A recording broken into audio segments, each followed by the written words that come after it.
Alright, girls, here's how we should do this system this year. And this is a video made by me because I want to show you every expectation and every draft for how every player wants to play.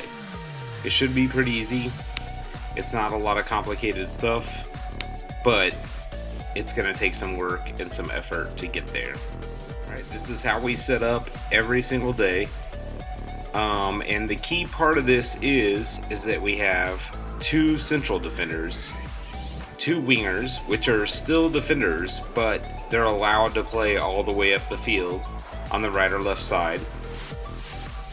We also have a diamond in the midfield. If you look, it makes the shape of a diamond.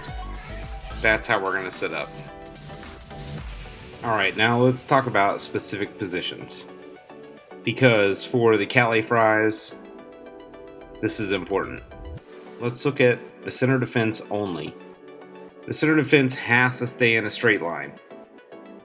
This is called an offside trap. If they stay in a straight line, no matter where the ball is, it becomes an offside trap. So if one defender moves forward, the other defender moves forward, and you always communicate with each other to make sure you're in a straight line. And this will make the other team be offsides no matter what. Now, as long as our central defensive midfielder or our CDM doesn't go behind the defensive line, or our wingers don't go behind the defensive line, we're good. The other team's going to be offside. Alright, so here we're looking at a situation where the defense is in a straight line, the ball is in play. The first center defender should always check the ball when it advances over the halfway line. So here we go, we have a defender checking the back line. The second defender creates the line and makes sure that you line up with the other defender. This by far creates the best offside trap scenario that you could possibly ever want. So you can see, even if there's a player in black behind that line, they're going to be offsides. Again, as long as none of our other players are beyond the line.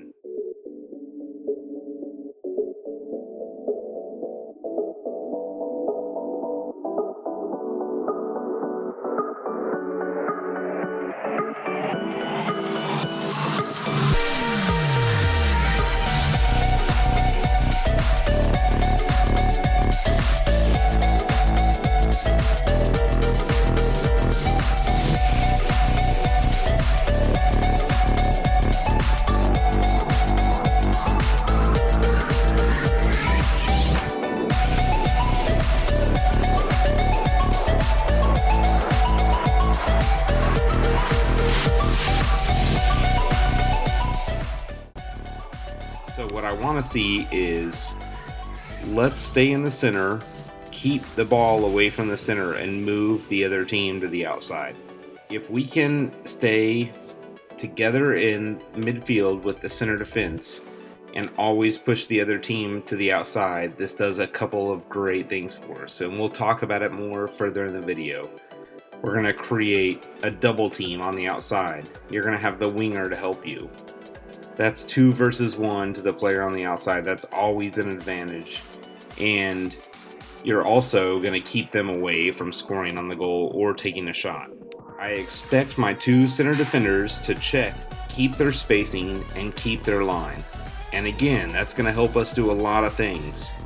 We're going to force the other team to play in uncomfortable positions on the outside, and we're going to keep our space and keep them from driving down the middle. At the same time, we create double teams. The first defender checks the ball, they go up and apply pressure. Again, no tackling, we just apply the pressure and try and convince them to make a mistake. And the second thing happens on the other side, where we still force a mistake, we still push them to the outside, we make them make those hard decisions, and we keep their attackers in an offside position. All the other members on the team are ready to respond. So here you can see good passing options for everybody else. Send those passes as soon as you control the ball. Send those passes up the field and start a quick counterattack. Because again, we're an attacking team, we're a counterattacking team, and we're a high pressure team. In an emergency, we always clear the ball away from the goal. That means to the outside or straight forward, but it's got to be a heavy kick.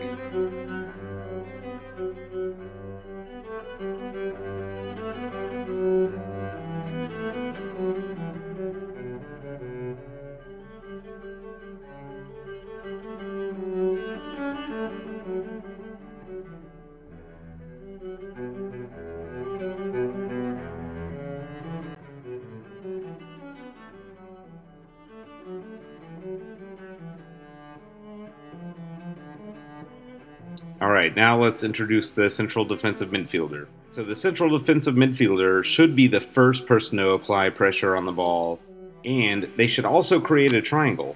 And right here you can see this triangle.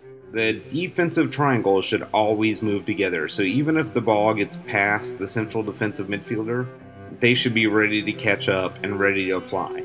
In this scenario right here, we have a triple team, but we're still maintaining our line. The central defensive midfielder should always stay ahead of the defense and be ready to distribute the ball to the attackers, but also be ready to defend at any given moment. Alright, now let's talk about attacking. Now we have two midfielders, right and left. We have our central defensive midfielder, who should be creating that triangle with the defense. And then we have our lead attacker, that center attacker. No matter what happens, they should always be communicating and talking to each other in a line. So if our center defensive midfielder has the ball, the midfielders, right and left, and the center midfielder or the attacker, all in between that line. You're in an onside position, you're not offsides, but you're hovering around them just waiting for a pass to be made. That way, when the pass does get made, most times you're going to beat the defense because they're not expecting it. Here we have a picture of the winger playing the ball up forward and sending the ball across the goal. That's shot number one. The attackers have to keep their space, allow the wingers to do their job, and when the attackers are on the attack, they all run together. Now, as the ball moves across the goal, we create more shots. We have shot number 2. We have shot number 3. It's going to give the most players the most opportunities to score. However, this does not eliminate the winger's responsibility. The wingers cannot just go up, pass the ball, and give up. There are plenty enough opportunities for the wingers to score, and this is important. We saw this in the second game we played of the season, where the wingers had plenty of shots because they took the ball to the inside, squared up, and scored the goal.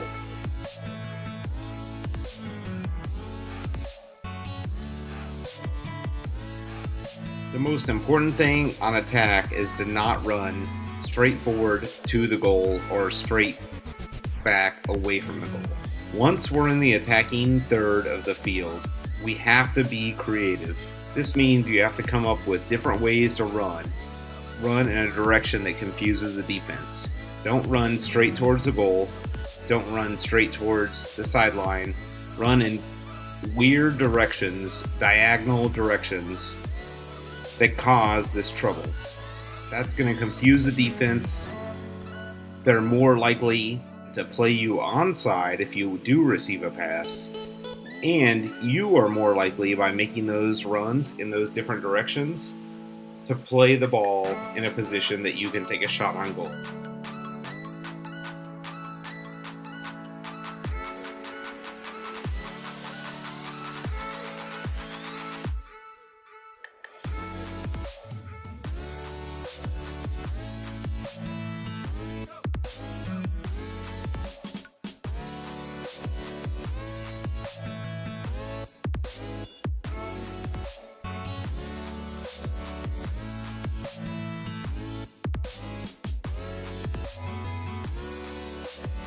And when you get the ball, you have to take a shot.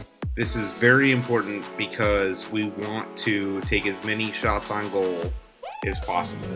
Now let's talk about the first transition. We lose the ball. We have to apply immediate pressure. The wingers are on the attack. They apply the pressure as well as the attacker on that side. Any player that is in that area of the field pressures the ball. The goal is to force a mistake, force them to turn it over, and restart the attack. Now let's look at a situation, open play, all the players on the field, and let's observe how we can overpower the team by pressure. We want to always outnumber the other team. This is one of the most important properties of good soccer. This allows us to put pressure on them, force them to make a mistake, and start the turnover. No matter where on the field they are, and you can see, we are going to force them to turn over the ball and force them to make a mistake with high pressure.